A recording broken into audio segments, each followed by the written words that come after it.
Hello, everybody, and welcome back to that Milan podcast. Martino Puccio, Matt Santangelo, alongside you guys. Another week has gone on by, and with that, Santangelo, I was texting you this before. It's already a new season. It's back. Milan are back. Returned to training just yesterday. We have press conferences to go over, mainly Allegri's. Some other news coming through, some of the stuff and principles and things that Allegri had outlined within this press conference that we'll get to. And then later on in the episode, we'll talk about the Theo Hernandez sale basically becoming official at this point, and then rumors to another striker, which you can see in the title. But first and foremost, was your 4th of July very nice? Yeah, it was exactly what I needed. When people say like the weekend went too fast, I feel like the weekend was just right. That extra day felt nice. So, as you mentioned off the top, the fact that we're getting all this content coming in, the live training sessions, the Allegri press conference, which we'll deep dive into of what we took from that. So it's exciting. I know we always kind of consume ourselves with how much this club can make our lives very difficult sometimes. But I can't lie. I am excited to see all this kind of content coming out, and I am excited for the upcoming season. Well, that makes one of us on the podcast. I'm not really kind of ready for anything. I'm pretty drained, man. It's not to say that I'm not. Literally, to me, the way football training and the return of the season works, as opposed to like what we do over here in the States, we have the team finalized and we know what we have heading into the season when the preseason starts. Mm-hmm. This isn't so much the case. There's a lot to be worked out. Things were confirmed within these press conferences about Luka Modric joining the team in August. So you have that. Obviously, Samuel RICCI was also confirmed and did his official everything since we last talked to all of you guys. And then we'll see what sort of the other stuff is going to be. But right now, I just want to kind of talk about Allegri's return and just the club in general and what was kind of discussed. So I want to just bring up these 10 commandments if some people just want to go and talk about that. So shout out to Milan Extra for listing all these. So we'll just go through them. They're from Gazzetta. Forget last season. We start from scratch. I think that should always be the case regardless, but I think it's refreshing to sort of hear from other people to help calm down some fans. Rediscover the Milan DNA, the classic phrase that it's always there, the desire to win. Much better start to this press conference than last year with Fonseca. Fonseca's was a little shaky, and how they were like, Fonseca was like, I want to win a trophy. And Zlatan was like, you mean win trophies? So it was just silly from there. No Zlatan within this press conference. So it was just Allegri and Tare, just to get that across the board. The first thought must be the team, which is, I think, Matt, very important from what we saw last year with a lot of the dysfunction that we saw on the pitch, a lot of dysfunction that we have heard in stories. Stuff like, Calabria on the field with Conceição, Morata supposedly getting a fight in the locker room, a bunch of other stuff. Day one, there's double training sessions. I think this is kind of standard for a lot of places, but this is obviously evidence of getting to work. Without European competitions, we're going to be working hard during the week. That's just conditioning and training and preparation. That's fairly standard. No lateness or you're out of the squad. You show up late to training, any of that stuff. So not really sure if that had a reflection to do with what was going on the past couple of seasons, but again, something standard. No phones during meetings, meals, or in the locker room. That's good. You're just focused. Again, standard practice. Watch your weight at Milanello. I agree with this one. This one definitely had some, lack of a better word, weight to this, because guys looked overweight. They looked out of shape most of last year, regardless of what we want to talk about. So breakfast and lunch are mandatory at Milanello. Whatever they do for dinner is at their own discretion, but at the same time, yeah.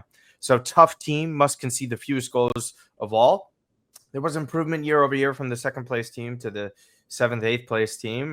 But again, this is a hallmark trait of Allegri teams, not conceding as much. And on the pitch, always make the simplest choice. A lot of it is standard, but you are setting rules. And I think I like that sort of transparency from Max. Those are just the 10 commandments that have kind of been predisposed to everybody. But we heard a lot more on the press conference. What have you sort of taking away from Allegri's initial return? I think it's just great. I will say and agree with you. I think it's just great to see his energy back and to have someone, he's a legendary manager, plain and simple, regardless of what people want to say about his second tenure and stint at Juventus. This is one of the best Serie A managers of his era and of all time. So what have you kind of gained away just from Max's return here and within this press conference? Was it refreshing to you?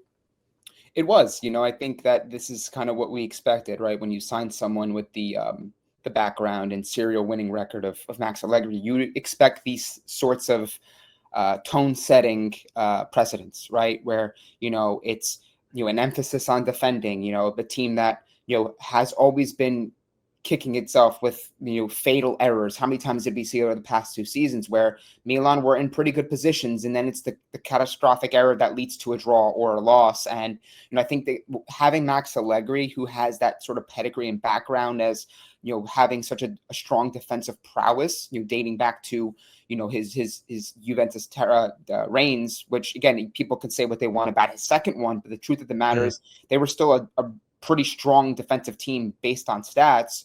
So I think that if he's able to elevate the existing guys that we have, of course, there are talks of Milan potentially exploring other options in central defense, and we all know what the fullback situation is at the moment.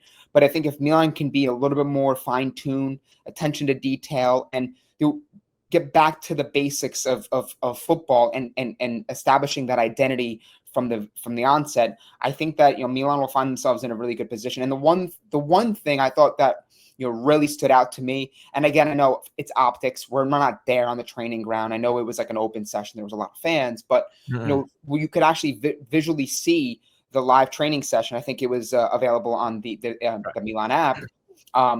Was I feel like the vibe was just exactly what Max you set out for, was a clean slate. And you see a lot of the guys that returned, like Alexis is coming back. You can tell like from his words that he was excited to be back. He has ambition. He comes back to Milan, in my opinion, a stronger player, a player that, has been involved with 2 separate programs, has won at Milan, but we also have seen, him make strides last year. I think he had 12 goals and assists in all competitions with Roma. So huge. I think that if you bring Allegri into the fold with a lot of players that truthfully, we know there's a different and higher level to their game. And the big one there is Rafael Leao, which I know was a huge point of emphasis and big takeaway from many people, not just myself, when they saw the interactions that he had. And, when Allegri was mentioned as the front runner for the job and eventually got the job, one of the very first things was Allegri wants to put Rafa at the forefront of his project. He wants to elevate this player. He sees a lot more quality than what maybe has shown the past couple of years. Yep. And that isn't to say that he hasn't done some good things in the past couple of years, but I think there's something to be said that validates what we all believe to be true, is that there's another level to Rafa. And I think that Max is really trying to establish that relationship, build that rapport with him. You can see them sharing some laughs, having those conversations. But I'm really keen to see what Max can do with Rafa as far as, getting him to be maybe a more consistent, more polished goal scorer and get him closer to 20 goals per year. Because a couple years ago, Martino, he was on 15 to 16 goals in that year that Milan finished second. I think the year that he signed that extension. So 15. This is a player that gets into really good positions. He does a lot of things really well. And we've talked about this in many episodes. The one thing that we always tend to lament is the finishing. And if Max is able to get him to round into form and to kind of crystallize that potential, I think that we can see a different level and a new unlocked Rafa this year. So those were some of the main points that I took away. Yeah, for me, I think there were kind of 3 key things that were important to me and that I had kind of question marks about heading into this season. One of which was Maignan, one of which was roles of Allegri and Tare in terms of structure and hierarchy within the club. How does it work? And then the Leao stuff. So I think the most important thing for a manager, and I'll start off with the Leao stuff to piggyback off of that. The most important thing a manager can do when they come to a club like this is establish a good and healthy relationship with the stars of the club, especially the star and Leao. And I think what you were talking about and what everybody saw when he was on the pitch, talking to him, addressing him, there's one thing when you're doing that in training. there are quotes that literally had been stated by Allegri talking about how great of a player Leao is and how he wants him to reach another level, and he thinks he can get him to another level. We have seen Conceição said the same thing back in January as well. Totally different situation, and I think more people are calm and prefer hearing it from someone like Allegri as opposed to Conceição, who is a bit, not the same type of figure within Italian football. I think we all know that. So secondly, the Mike Maignan situation, basically addressing the fact that he was the one pushing for Mike to stay. They had a conversation and basically said that he did decide to do that. He, again, lauding and praising his players here. Mike remains the captain, which he confirms, by the way. The vice captain's not confirmed just yet. Leao has been rumored to be that guy, which would make sense. I don't think they're going to give it to anyone else in terms of outfield players and guys who have been here and won things. I think in terms of tenure, it makes sense for Rafa. And again, he just mentioned how Mike is one of the best goalkeepers in all of Europe. So again, I think just reestablishing, reconnecting, and making sure a relationship between player, manager, and club is very important here, because it seemed that was fractured for quite some time. We saw, and he also addressed this within the press conference as well, that the relationship with Theo Hernandez, and we knew this, we said this, it was fractured. It was beyond repair, that he wanted to leave, and that was basically confirmed by Allegri. I think that was very important to note for some people. And then finally, for me, highlighting hierarchy. For what Max was saying almost immediately was getting guarantees about how things would be running, and how the fact that Tade was there and how he felt more comfortable with the project, because Tade is such an important figure and well-respected director within this league and all of Europe. And I think probably more than most is that Max was happy to be here and he's eager to be here. And I was thinking about this late last night while I was just reading through all the news and stuff, getting ready for today's podcast. I think within the club itself, and a lot of the figures, important figures, executives from directors on down to Allegri and some of these players, everyone is on the same page and in terms of a lot to prove. Tade has something to prove after leaving Lazio. Can he do it at a club like Milan? Allegri, not really wanted or sought after by a good amount of people, and kind of left in a negative way from Juventus. Still has question marks around him. And Milan as a whole, and these directors, we've seen what's happened the past couple of seasons. A lot of people doubting them. They could sit there and they get to work as a unit week in, week out to try and prove everybody wrong. And again, we're not giving them the benefit of the doubt when it comes to that sort of stuff. But I think just being on the same page and all having the same motivation is very important heading into a season in which you're playing once a week and you have a hell of a lot to prove. Rafa, can you be as consistent as you mentioned? Mike, can you show that you are the top class goalkeeper in this league and you're able to earn that extension without Milan having any doubts, even though we all agree that he did deserve it? I just think a lot of the question marks that some of these players, manager and director have, I think they bode well for all together, because I just think if you're looking all in the same direction and you all are on the same page from day one, I think that's a positive. So your kind of thoughts on this Maignan and captaincy, or Leao vice captaincy as well, or any of the other stuff that I had mentioned. What are your sort of thoughts on it? Because I love the fact that Mike is captain. Do you agree with this?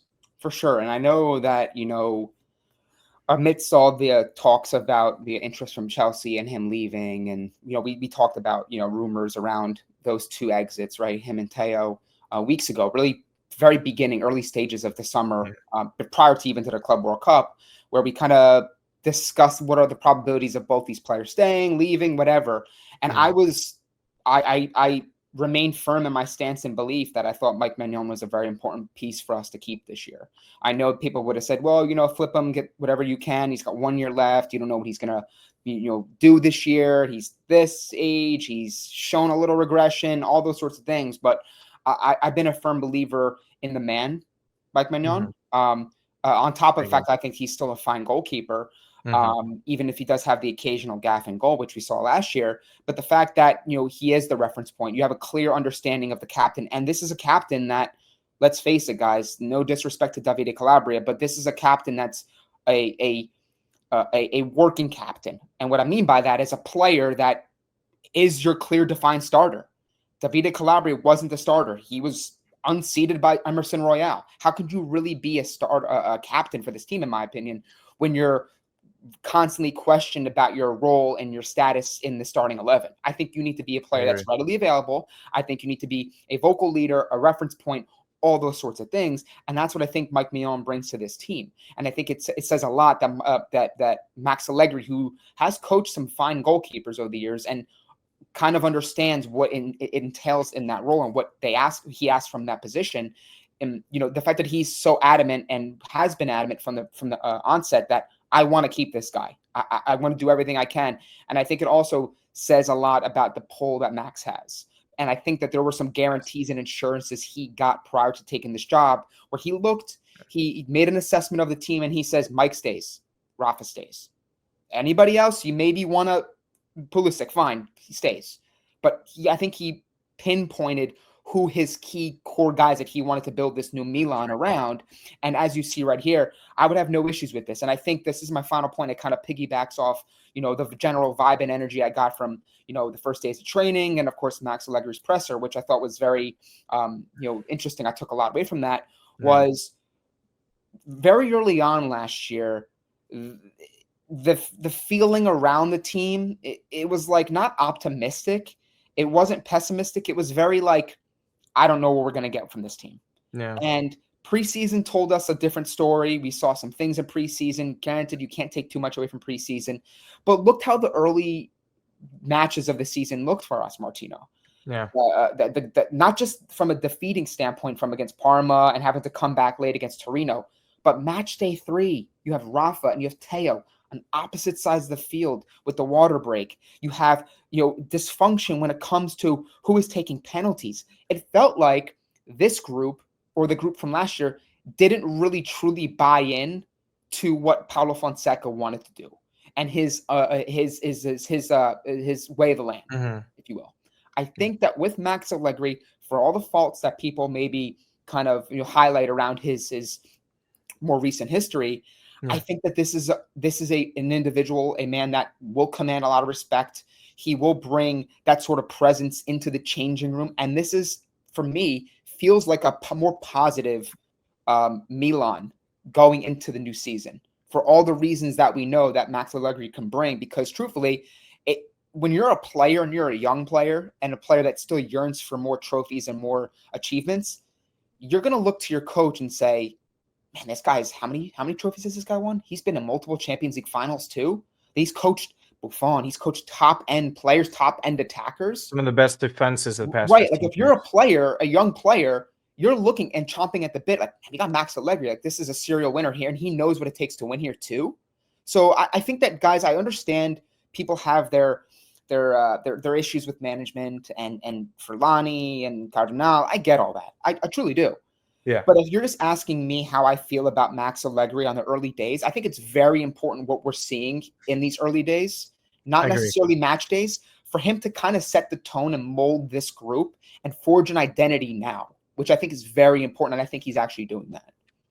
Yeah. And you mentioned that identity and relationships within match day 3. Fonseca with Theo and Leao never seemed to have got off on the right foot. Yeah. This is a much different approach. And again, I know Theo's gone, but I think with that is so important. And to be known that you are wanted. I know it's a little different with Liberali. And this is kind of the frustration that has boiled over from the past 2 seasons, where we're seeing much more guys probably would have wanted to stay if they had not had what had happened to them over the past 18 months, where relationships are fractured. The project as a whole is still not seen as something, as a guarantee, right? Because we don't have Mike extended. Pulisic's extension was supposed to be done, but he was still skeptical. So I think those things matter, and I know it's going to take some time, and there's other priorities with the transfer market and all that sort of stuff. I fully understand that. But to just list everything down and, as you mentioned, basically knock that out and push Milan in this next direction of like, okay, here's clear defined roles. These are my rules. And as you mentioned, unity within the team and in Max's commandments. I just think that's so important. And to have good, positive energy with champions, and one of which I want to talk to and get into right now. I love this. I love that Alexis is back. I love that he's staying. I mentioned this multiple times. And it also looks like Chukwueze is going to get a chance. I don't know if you saw one of those videos when it wasn't yesterday's training, but Milan were back in the weight rooms. You saw Musa and Fofana share hugs together, and then you saw Pulisic arrive. But there was a conversation between Chukwueze and Allegri. And again, this is body language FC if you want to kind of go off of it. Yeah. But you just saw a sort of look of reassurance to Chukwueze, like, come on now. We go here, we focus, because we're going to evaluate you throughout this preseason. Same thing goes for Liberali, right? Like they say he's on his way out. He's going to make a decision, but nothing is solidified just yet. Who knows what Allegri thinks and what he sees with these players in training? He could have a good idea. He knows who Maignan and Leao are. Does he know what Chukwueze are and some of these other players that got limited time? I don't know. But for me, Alexis Saelemakers, I had mentioned this, and I had brought up Chukwueze because of the potential backup at the right wing or left wing positions.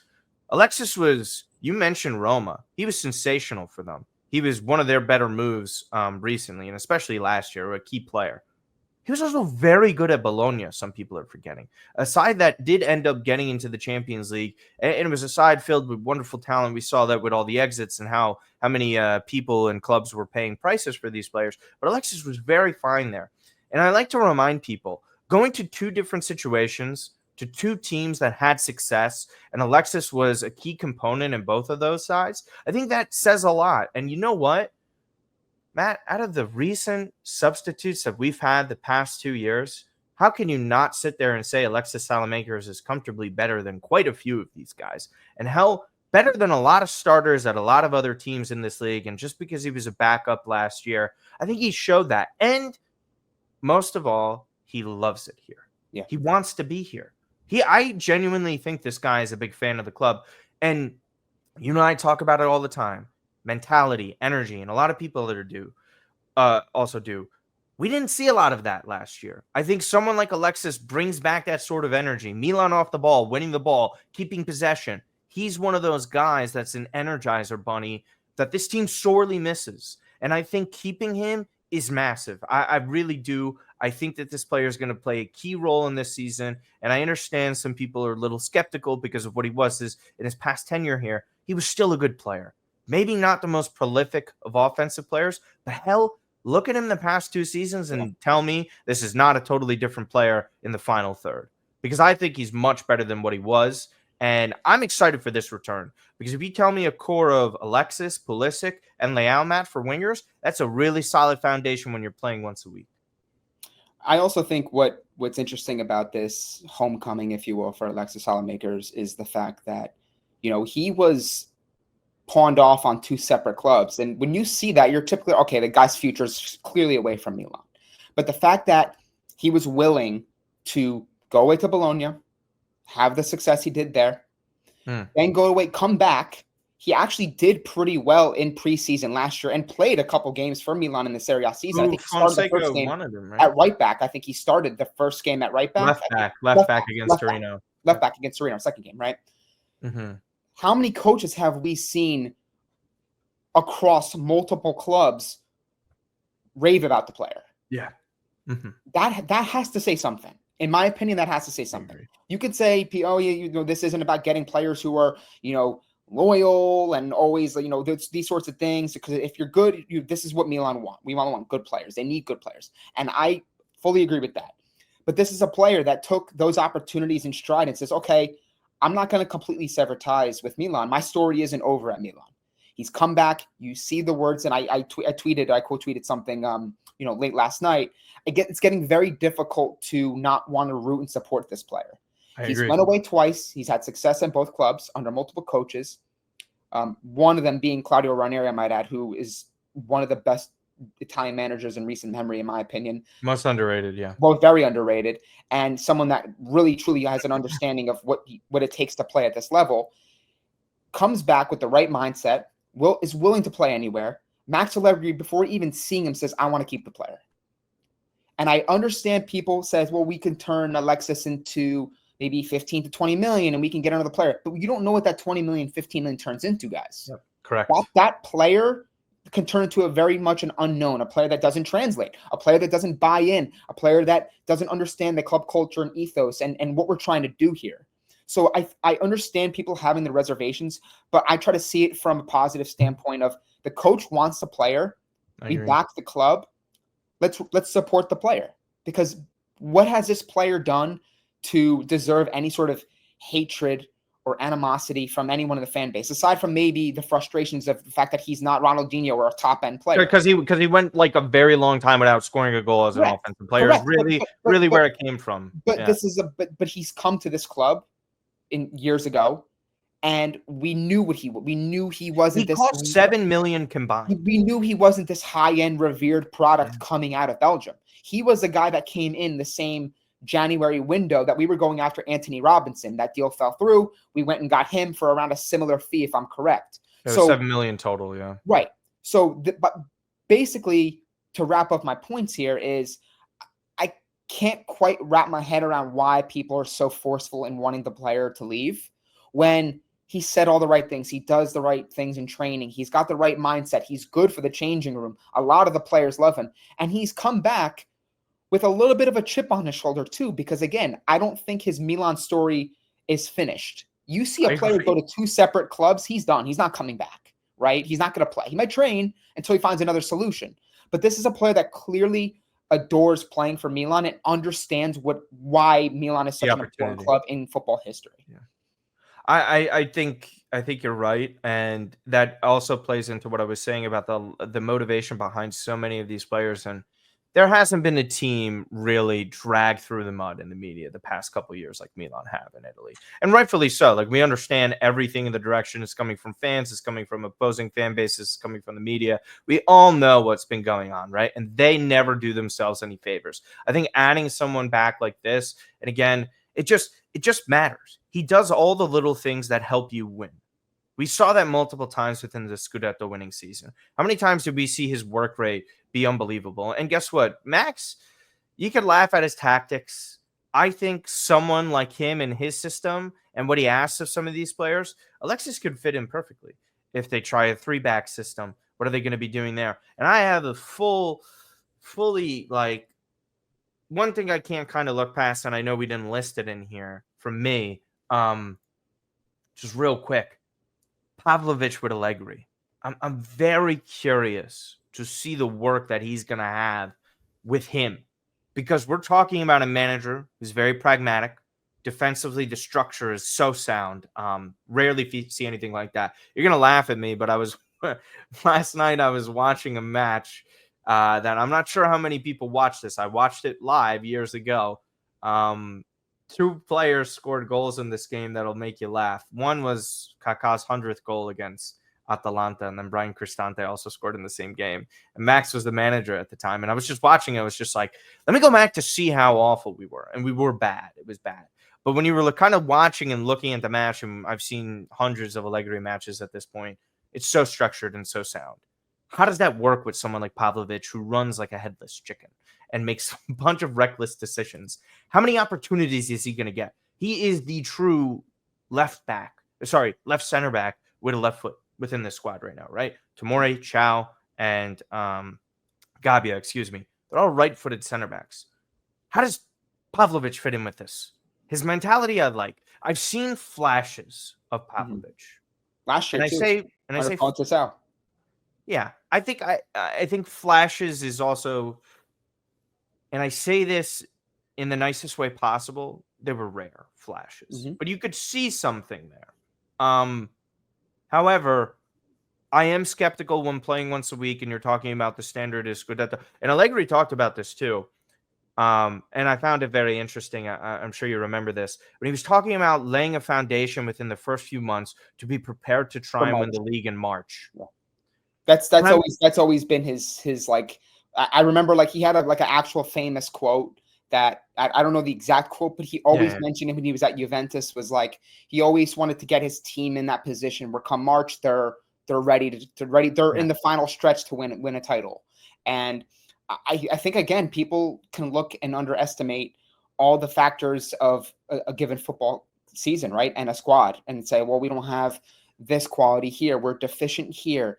This is a marathon, 38 match days. You have international duty in between, managing all the workloads, managing the egos, personalities, playing time, wanting to see more from young players when understanding that this is an important game. I need to play players and individuals that give me more guarantees. So I think that having a guy like Max, who has been through the ringer, has been through the mud when it comes to navigating extensive schedules in Serie A, the opposition too, which I think is very important. It's easy to look at us and what we need to do to unlock games and win games and get 3 points every week, which I know is something he emphasized in his presser. But an understanding of the league dynamic, the defensive landscape of the league, and play style, and how to break down some of these teams. So I think, again, just to hammer this point and reiterate once more, I'm not saying that Max Allegri is going to come in here and bring this lavish champagne football and we're going to score a ton of goals. It's going to get ugly a lot of times. Milan are going to win games ugly. But, man, how many games did they lose ugly last year? Where they were up 1-0 or 2-0, blew the lead and it's 2-2, or they had 25 chances against Cagliari and they couldn't convert their chances. I think having a manager like Max, we're going to be, in my opinion, on the winning side of those more times than not this year because of what he's doing now and trying to lay the foundation and framework for a team that is focused, does have the mentality, is structured defensively, understands what to do in possession. And when they have possession, the focus is to go and create goals and to get goals scored. So that's sort of how I feel about Max Allegri. I think that people are going to come in here very early on and they're going to hope that Rafa is scoring 3-4 goals a game and he's off to a flying start. We all hope that, and it's definitely possible. And I'm sure it's something that Max Allegri wants to see from Rafa as his key guy. But I think that fans need to also understand that winning does help a lot. Winning feels good. We can have issues on a given match day, but when we're winning and we're putting 3 points in that column and we're maybe 10, 15, 25 match days in and it's March and you're sniffing a Scudetto, people are not going to say anything. It sucks when you're eighth, right? It sucks when you're eighth. You don't like being eighth. I can get on board real quickly with some ugly football being in the thick of things. That's exactly what I was talking about a while back, even when it was like in March when I first suggested the idea of Allegri. But then I reiterated it when the links were getting stronger, when they were about to hire him. And Marco also agreed with me. And Marco posted this on one of his videos where I was like, and I mentioned this to you in the podcast before, who gives a shit what the style of play is? We finished 7th or 8th, whatever it is, 15 plus points off the top of the leaders. Win. Get results. That's what matters first and foremost. Okay, so moving on from that, sale of Theo basically official at this point. We already touched upon his sale and his legacy and what he's meant at Milan. We kind of knew this was happening. 25 million is the initial fee. We don't know if that includes bonuses or bonuses will be included afterwards, but very much done with Theo on the way out. You can sit there and say to yourself, Alex Jimenez will have a role at either fullback position that hasn't necessarily been defined. He's still very young. He has a lot of defensive issues I'd also like to agree with as well, as some people have brought up, but we'll see. It's likely that he is going to be a fullback.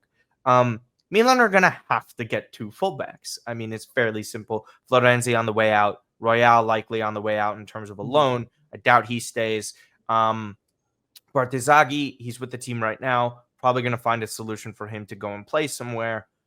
The question remains now, what is Milan going to be doing at the fullback situation? There's been multiple links to multiple players that are kind of there at the bottom here. Singo is the latest one, who I was a big fan of when he was back at Torino. I thought he was one of the more young and talented outside backs within Serie A at that time. Due, I mean, there's conflicting reports. There's reports that are saying Strasbourg won 20 to 25 million, and he seems like a super talent, by the way. And then I think Romano was the one yesterday who dropped 35.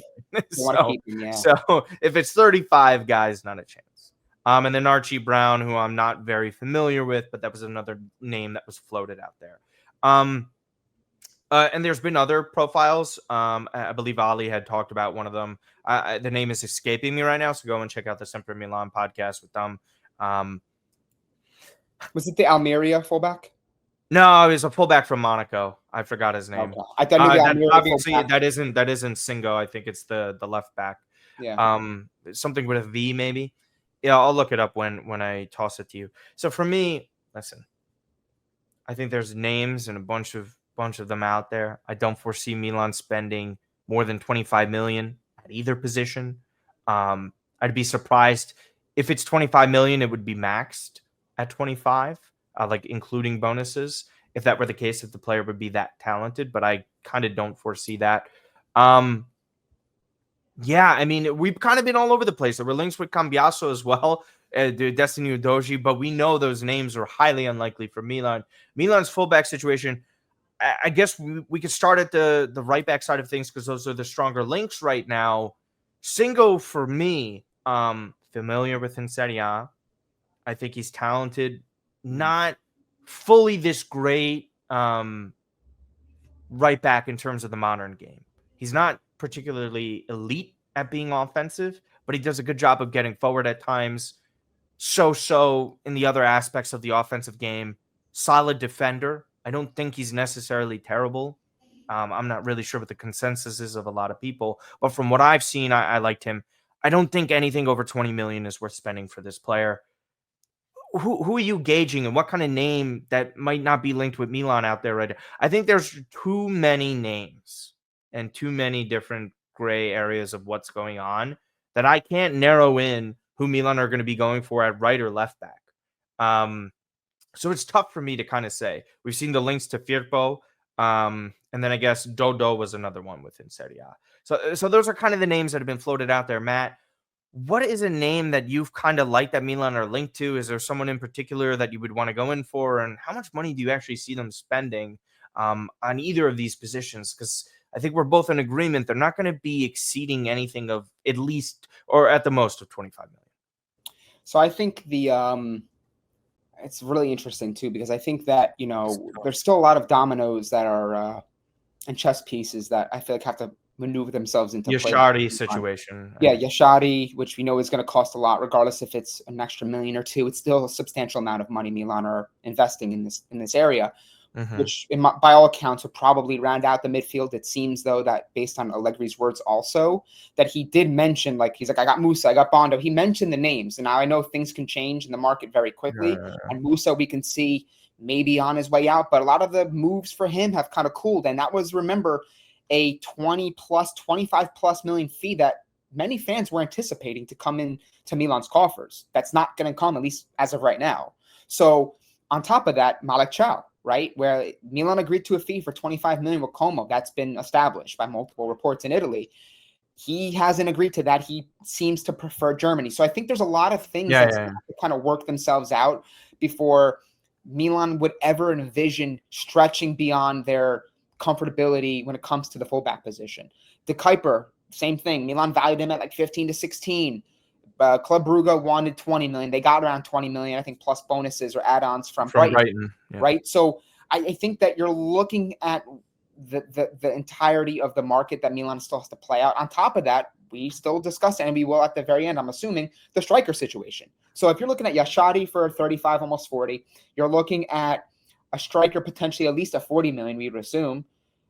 You have to kind of wonder how much is left here. Milan have their solution at right back with Jimenez. By all accounts, he's going to be the starter there, right? He played a ton last year.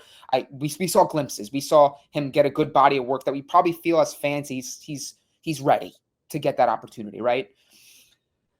So I feel like 20 million is probably what they're capped off at, in my opinion, provided, again, if it's the ideal solution and it's an opportunity where that price comes down for Due and he wants Milan and the players, the parties can work an agreement out. Maybe Milan can deviate a little bit off that, but 25 to 30 million seems like maybe a little too much, given the fact that, again, Milan still have to get Yashari over the line. They still have to go after the striker option. They still have players to sell. So I think that fans, it's natural for them to feel that when Theo leaves, who's our fullback? It's July 8th. Why don't we have our fullback, our left back? This is a big player we're replacing. Things still need to materialize. I think so far from what I've seen from Tare and how he's moved on the market and how quick we've been with at least sort of establishing who our midfielders are going to be, which I know is basically has been the focus for this entire summer. Yeah. And I feel good that we have our group pretty much established by now. Let's see how things play out. I think much of the update that Matteo Moretto gave yesterday where, he mentioned how they want to get a big significant striker, but they still are going to wait till end of July, early August. So which is what you mentioned last pod. Yeah, let's be a little patient. Let's be a little patient. What wouldn't surprise me, guys, is if Milan actually don't go into the center back market and get someone different. Because I think the more Allegri sees these guys on a regular basis, the more I truly believe he might say, you know what, I actually like to see Malik Chow. I want to play with Malik Chow. I think he's a good young defender. If he doesn't want to agree to the move to Como, okay, fine. This is a young piece that we've seen have moments at this club. Same thing, Pavlovic, granted, has a lot to prove. But Gabbia, an Italian national team player, a player that's been at Milan his entire life. I mean, obviously, aside from the stint in Spain. And you have Tomori, who's 1 year. So I think that as Allegri goes through the day-to-day, I think we're going to uncover whose roles, whose statuses kind of are solidified and who he's maybe looking to upgrade on. So we'll wait and see. So also something that has kind of crossed the desk is that Sportiello is going to be heading towards Cremonese. For Golini? What was the swap? No, Golini would have been the backup swap with Atalanta, but Cremonese, that's all that was said. Opportunity there. Guess who Cremonese are playing the first week of the season? They won us. Yeah. Milan. Sportiello, I would like to keep him, but that also raises my question of Torriani. What's the situation there? I don't necessarily think Allegri is also this super youth-filled manager. But he also isn't someone who's scared to give opportunities to players that are on the younger side that he deems good enough. It's happened over multiple stints. Like, people are like, oh, yeah, well, he didn't really give a lot of debuts to Juve players his first stint. Yeah, you want to know why? Because they had the best starting 11. They didn't need to integrate youth players at the time. They had the best squad. There was no reason to. Initially, when he was at Milan that first time. Lots of players got their debuts. El Shaarawy was doing better. Descidio was another. And again, you saw it in the second stint with Juve, and I think he's done a good job and has proven that he can develop. I mean, he was even giving Brian Cristante starts when he's 16. Okay? Granted, he didn't have much of a choice because they didn't really have a lot of options that were good. They didn't. But you know what? It's still there. It's still there. We've seen managers that didn't have many options this past year or so. They didn't do it. Yeah, I find it interesting to see what they end up doing there. I agree with you. I would like to say that the Yashadi situation and this other midfielder that they're kind of aiming for and trying to go after would be something that they prioritize over filling in these fullback situations. And as you mentioned, we'll see what happens with Musa and that potential sale. I think that one, he has a lot of offers. For me, Chow has to stay at this point. If an offer from Germany is not going to be adequate enough, that is even relatively close to the offer that Como had, because I think that would have just been done. If Leverkusen was offering the similar amount to Como, I think Chow would have definitely welcomed a return to Germany and would have done that already. Yeah. That's not the case. And I've mentioned this, and our good friend Matteo Bonetti agreed with me. I think Chow is perfect for an Allegri system, sitting back. The best version of him that we saw at Milan was when Milan were sitting back in the Champions League. With that Pioli play style, that they were not openly pressing as much. Mm-hmm. So we'll see what happens there. Yeah, I agree with you. I can't really put my finger on any of these players and saying, yeah, I think you're likely to join. I just think it's just too early at this point with the fullback position. I think you're right. Dominoes have to fall, and that kind of starts with the Yashari situation there.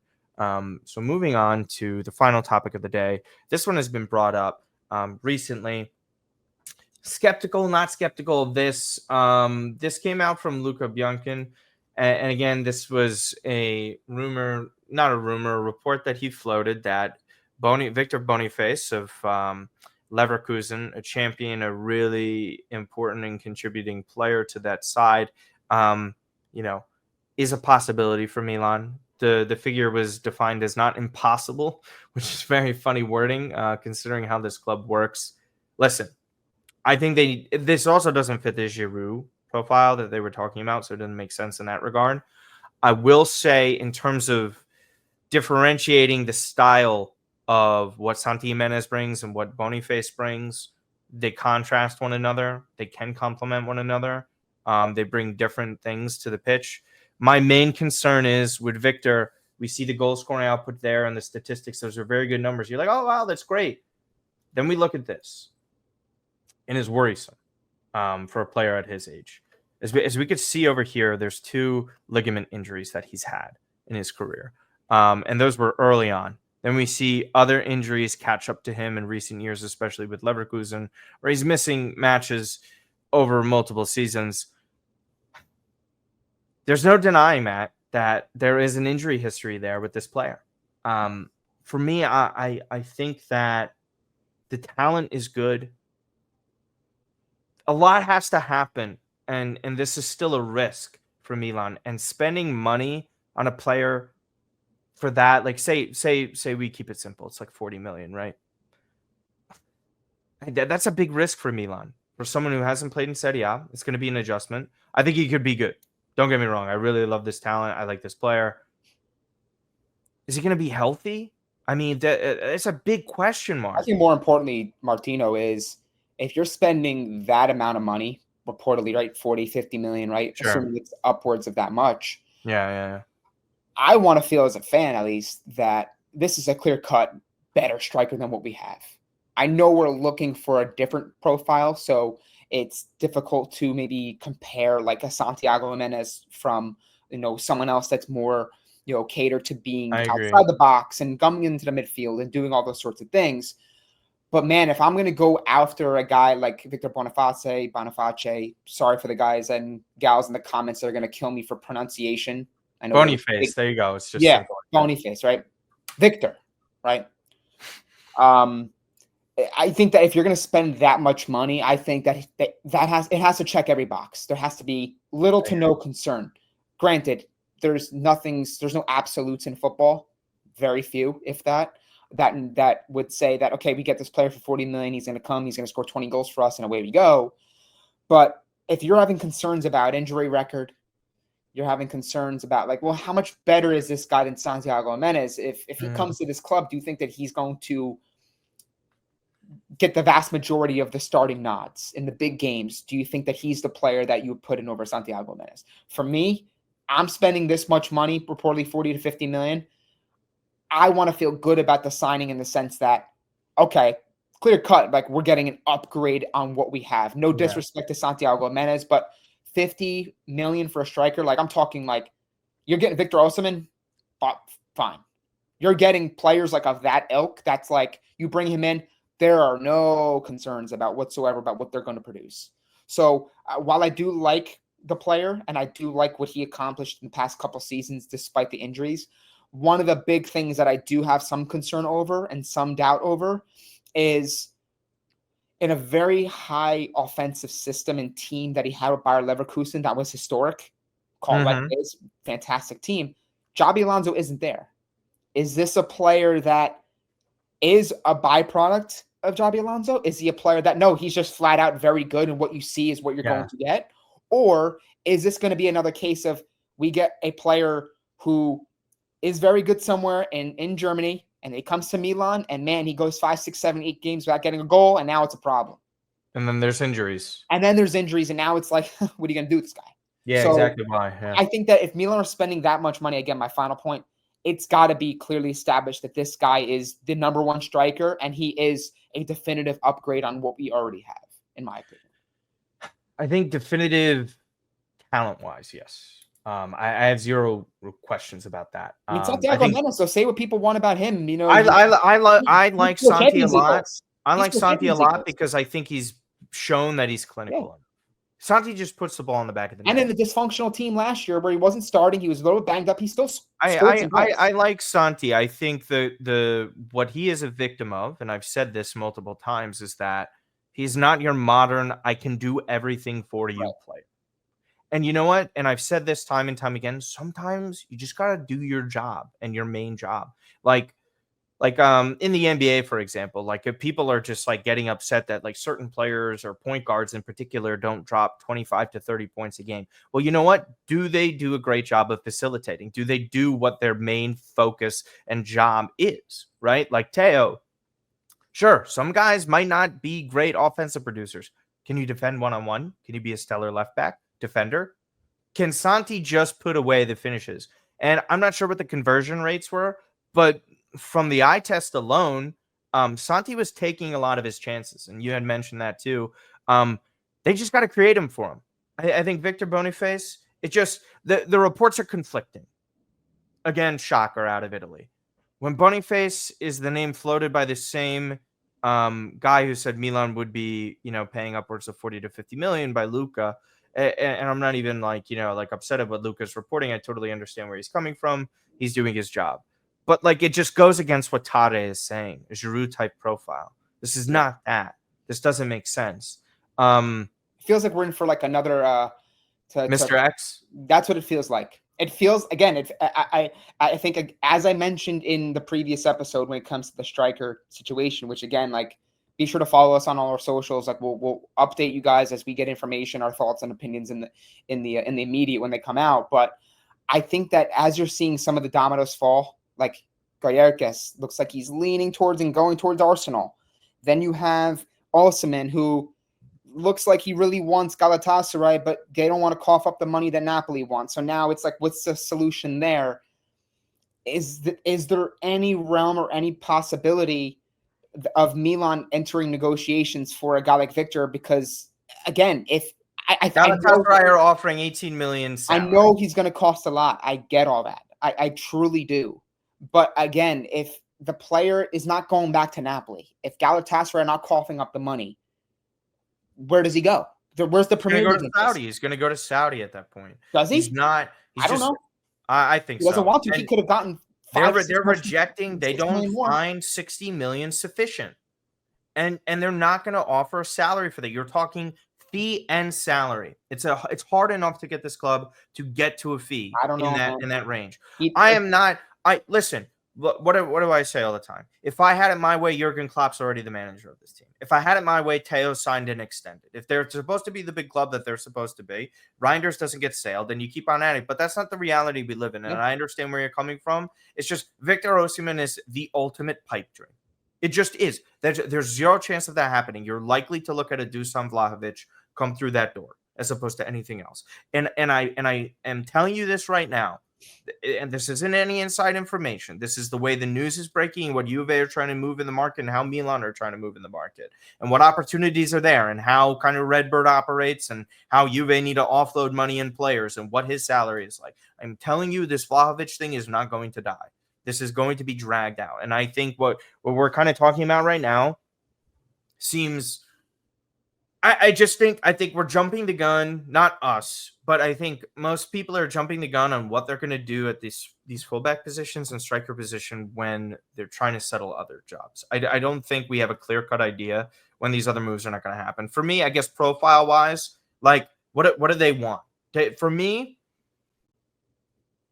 I think your upgrades are clear. Just be better than Tammy and Jovic the past 2 years. Be better than Okafor and Jovic the past 2 years. But you're not going to spend 50 million on that.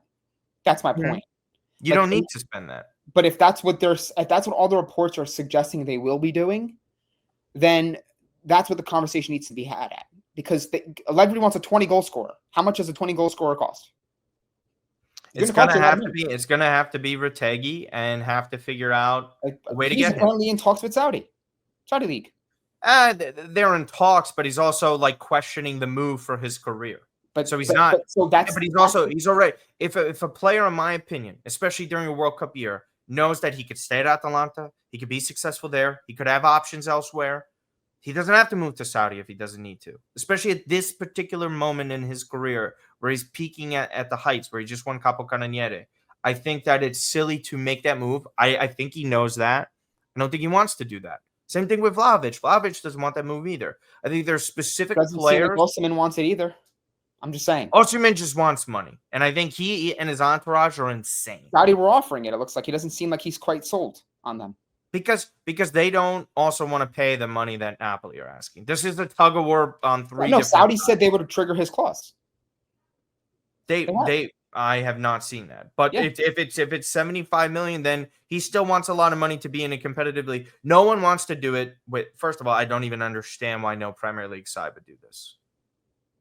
I really don't understand. Look at all the teams that would be suspects for him, right? Manchester United, no.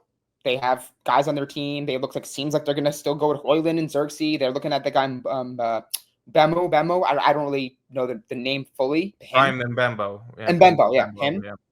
Arsenal need a striker. Shout out Pet. Pet knows they need a striker. They're looking at Victor Goyekis, right? Goyekis, whatever. Do City. Who are these teams? Who's spending the money? Who's coming? Who from that league is coming? Spurs should have done it. It's fairly obvious. Isak is not going to be going anywhere. Liverpool don't. I don't know what their situation is, giving everything with that. I think Arsenal clearly could have just done that move. PSG are not going to do it. Obviously Bayern don't have to. You could argue Barca, but Barca don't have money like that. Whatever their situation is odd. Juve, I wouldn't even doubt Juve. Man, the heads will roll if Napoli gives him to Juve. It's not even so much giving. Listen, Juve, we know how Juve are. Every single year we go into this thing of like, Juve don't have the money, they don't have the cash. These guys find money. They find 20 million euro in a couch cushion, right? So, somehow, some way. This was the Victor Osimhen. So yeah, this was the report yesterday. Just to clarify it. So more on Victor Osimhen. This was from Fabrizio Romano. More on Victor Osimhen and Galatasaray's story from earlier today. Personal terms are agreed until June 2028. He said yes to Galatasaray, who we know don't want to cough up the transfer fee. And now depends on Galatasaray and Napoli to get the deal done after an initial 55 million bid. Seems like they actually offered bonuses that would reach 60 million. After Al Hilal, same club as our boy Theo Hernandez, offered to pay the 75 million release clause. It seems like he wants to stay in Europe for the reason you just mentioned regarding RICCI. Like that money, that opportunity for many of these guys is going to be there.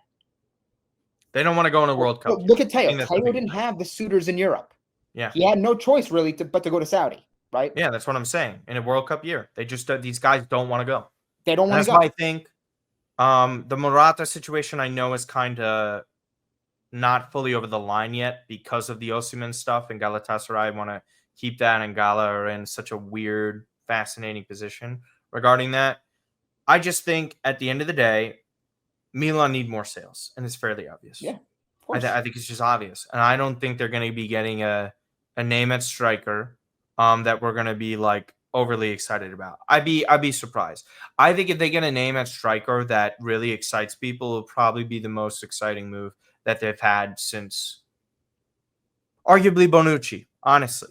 If they're really in the window for a 40 to 50 million euro signing of a striker, if that is true, which I still have doubts about, then I would say that's definitely one of the most exciting things, truthfully, because I think that they're not going to be adding someone like that without filling the other holes within the squad, and making the other key sales. I don't think they're going to like stupidly do this where it's like, we couldn't get a good fullback. Well, that's why again, keep that circled on their calendar, guys, is end of July, early August, because the first game is the 17th. That's the Coppa Italia game, right? Bari, yeah. Against Bari, right? And then on the 31st, I think, is opening match day against Cremonese, right? No, it's the week before. Week before against Cremonese.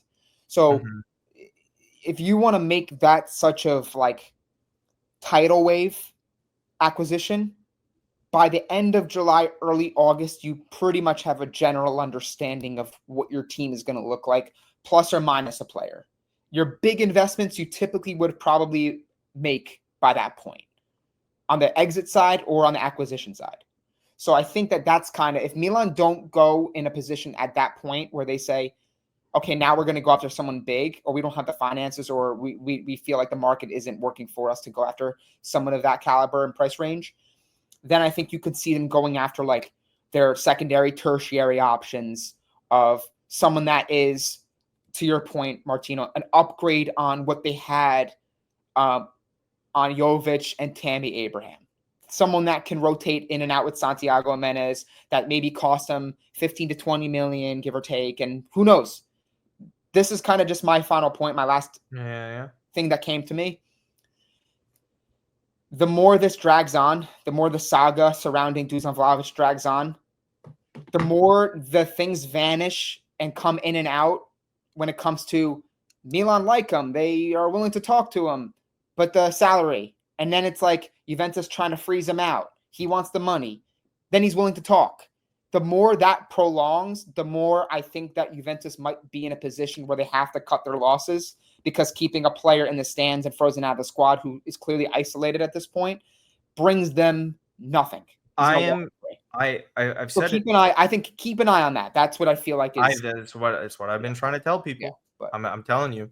yeah. It's probably just not going to be as low as 4 million net. Is what I said that I would If take he him can get for. somewhere around 6, I think it's. I They think could I pull think out. it's going to be around 6, and then again, that's also what Tammy Abraham was getting last year. Yeah.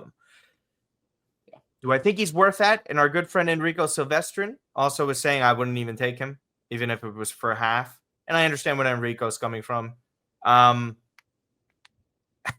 Listen, man, I think Vlahovic is going to be that guy, and I bet you, just final thing, they're going to say, yeah, this is technically a guy who's worth 40 to 50 million on the market, but he only had 1 year left on his deal. And that kind of, in a loophole, roundabout way, fits into where Milan are having that for a 40 to 50 million euro striker, Yeah. where it's the phrasing of it and not the actual cost.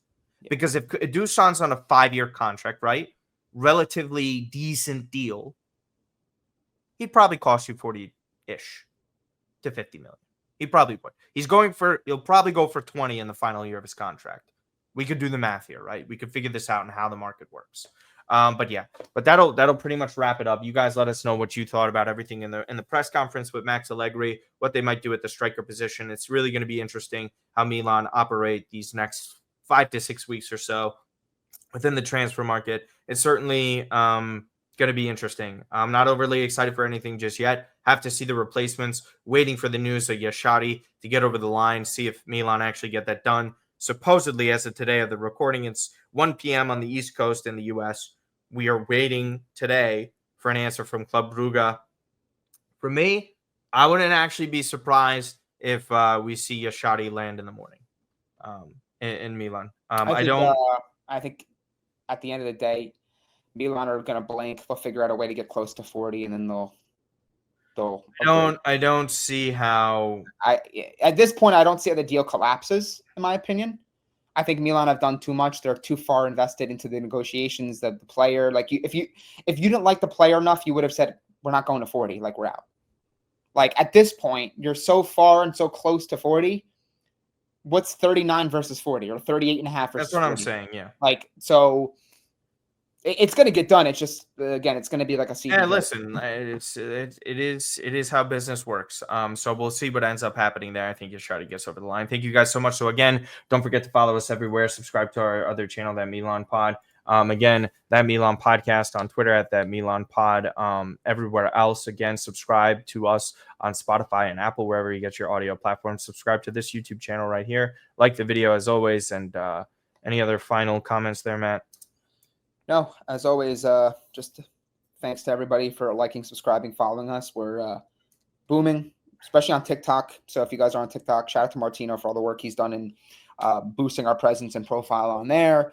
Give us a follow on Twitter. We're well over 1,000 followers now. We're putting out a lot more content there as well. And as Martino just tweeted out a short while ago, if you guys have any suggestions for guests, I know we've had plans to get Kush. We've had Marco, we've had Kush on a couple times. Yeah, we've so those guys are always, obviously in that rotation of guests to come on. But if there's anyone specific, for other clubs as well, leave it in the comments. We'll see if we can make that happen for you. But thank you guys.